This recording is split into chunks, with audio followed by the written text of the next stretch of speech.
Sir ಮೊನ್ನೆ 78% ಅವರು ಒಂದು ಚಾಲೆಂಜ್ ಮಾಡಿದ್ದೆವು ಸರ್ ಮನೆಯಾಗ. ಅಂದರೆ 600 ಅಂಕ ತಗೋತೀನಿ ಅನ್ನೋದು ಒಂದು ಸಲ ಇತ್ತು ಸರ್ ಅವ್ರಿಗೆ. ಹಿಂಗೆ 78% ಆತಲ್ಲ, 428 ಅದನ್ನು ಮನಸ್ಸಿಗೆ ಓದ್ಕೊಂಡು ಸರಿ ಮಾಡ್ಕೊಂಡು ಸರ್ ಯಾವಾಗ ಸೂಸೈಡ್ ಮಾಡ್ಕೊಂಡ್ರಿ? ನಿನ್ನೆ ಒಂದು 2:30 ಸುಮಾರು ಅವ್ರ ಅಜ್ಜಗೆ ಊಟ ಕೊಟ್ಟರು.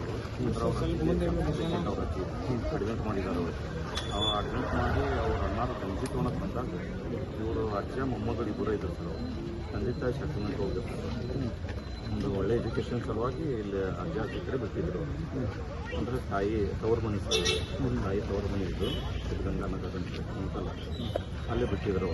ಅಲ್ಲೇ ಬಿಟ್ಟಾಗ ಅವ್ರ ಅಜ್ಜಿಗೆ ಊಟ ಕೊಟ್ಟು ಮೇಲ್ಗಡೆ ಹೋಗಿ ಖಾಲಿ ಮನೆ ಇತ್ತು, ಮೇಲ್ಗಡೆ ಅವ್ರಿಗೆ ಸ್ವಲ್ಪ ಮನೆ ಇತ್ತು, ಅಲ್ಲಿ ಹೋಗಿ ತಂದೆ ದಾವಣಿ ತಗೊಂಡು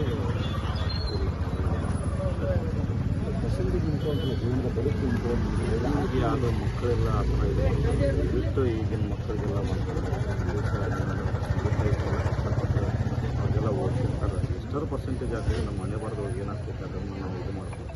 ಮುಂದೆ ಒಂದು ಗುರಿ ಇಟ್ಕೊಂಡು ಅವರು ಇದು ಮಾಡಿದರೆ ಒಳ್ಳೇದಾಗ್ತೈತೆ. ಸುಮ್ಮನೆ ಈ ಥರ ಎಲ್ಲ ನೆಸೆಸರಿ ಈ ಥರ ಎಲ್ಲ ತಂದೆ ತಾಯಿಗೆಲ್ಲ ಗೊತ್ತಾಗ್ತೈತೆ. ದಯವಿಟ್ಟು ಆ ಥರ ವಿದ್ಯಾರ್ಥಿಗಳು ಮಾಡೋಕ್ಕೆ ಹೋಗ್ಬೇಡ್ರಿ. ಒತ್ತಡ ಹಾಕಿದ್ರೆ ಆ ಥರ ಒತ್ತಡನೂ ಹಾಕಕ್ಕೆ ಹೋಗ್ಬೇಡ್ರಿ ಅಂತ ಪೋಷಕರಿಗೂ ದಯವಿಟ್ಟು ಹೇಳ್ತೇನೆ. ನೀವು ಇಷ್ಟ ಪರ್ಸೆಂಟೇಜ್ ತೊಗೋಬೇಕು, ನೀವು ಇಷ್ಟ ಮಾಡಬೇಕು. ಪಕ್ಕದ ಮನೆಯವರು ಮಕ್ಕಳು ಈ ಥರ ಎಲ್ಲ ಓದ್ತಾ ಇದ್ದಾರೆ ಅಂದ್ರೆ ಮನೆ ಬರೋದ್ರೊಳಗೆ ಏನಾಗ್ತೈತೆ ಅದನ್ನೇ ಆಗ್ತಿರ್ತಾರೆ. ಅದನ್ನು ಬಿಟ್ಟು ನಮಗೆ ಏನು ಮಾಡೋಕ್ಕೆ ಬರೋಂಗಿಲ್ಲ. ಪೋಷಕರು ಕೂಡ ಮಕ್ಕಳಿಗೆ ಒತ್ತಡ ಹೇರಕ್ಕೆ ಹೋಗ್ಬೇಡ್ರಿ ಅಂತ ದಯವಿಟ್ಟು ಈ ಮಾಧ್ಯಮದ ಮುಖಾಂತರ ನಾನು ಹೇಳಕ್ಕೆ ಇಷ್ಟಪಡ್ತೀನಿ.